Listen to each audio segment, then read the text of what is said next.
In the plane, Carl and Harold sat on the floor by the door. They were handcuffed together with Harold's handcuffs. The girl hijacker stood watching them with her gun. The bearded man was in the captain's cabin, and the young man in the black shirt was watching the other passengers. Harold touched his head with his hand. There was blood in his hair. "How do you feel, my young friend?" Carl asked. "It hurts, and I can't see well," Harold answered. "This man needs a doctor," Carl said to the girl angrily. She laughed. "That is your wife's problem, not mine. If our brothers come, he will get a doctor. If they don't come, he won't need one," she said. She pointed her gun at Harold's head and laughed again. She wasn't at all nervous now. Carl felt angry. He was angry with the hijackers, and he was angry with himself, because he had not moved fast enough to help Harold. It was good to be angry. When he was angry, he did not feel so afraid. "How old are you?" He asked the girl. She did not answer. "I asked you a question. How old are you? 18? 19? You're not very old really, are you? You're just a child." The girl's face went red. "I'm 20. I'm not a child," She said angrily. "You look like a child. You're only 2 years older than my daughter. Why are you doing this?" The girl laughed.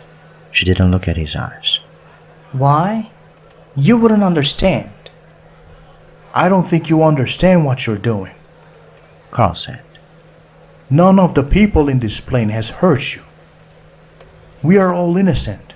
That man you killed, he wasn't a spy. He was just an American businessman.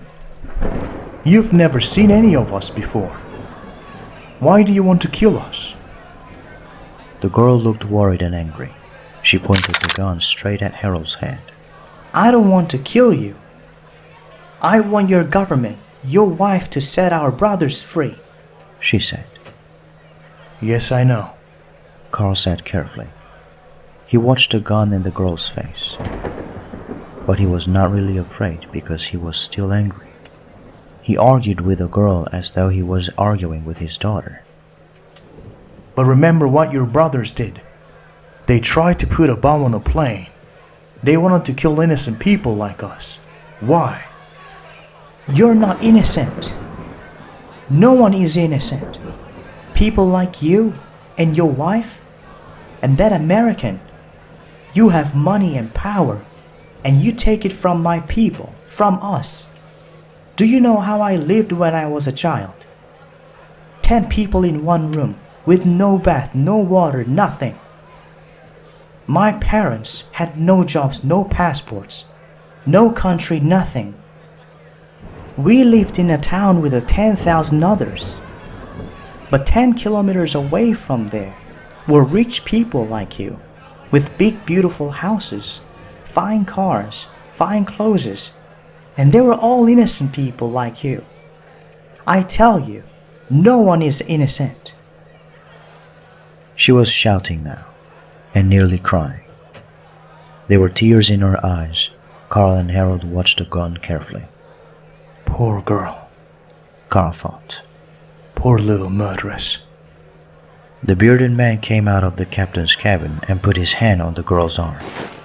"Stop it, little flower. Don't talk to them. That's not your job. Then he hit Carl in the face. Keep your mouth shut. Think about your wife instead. Do you see the time? I think she has forgotten you." Carl groaned and held his mouth with his hand. There was blood in his mouth, and one of his teeth was broken. Then he looked at his watch. It was 2:23. 7 minutes left. Then the half hour was over. "I'm sorry, my friend," he whispered to Harold. "You tried fighting, and I tried talking. But it didn't work. I think this may be our last journey."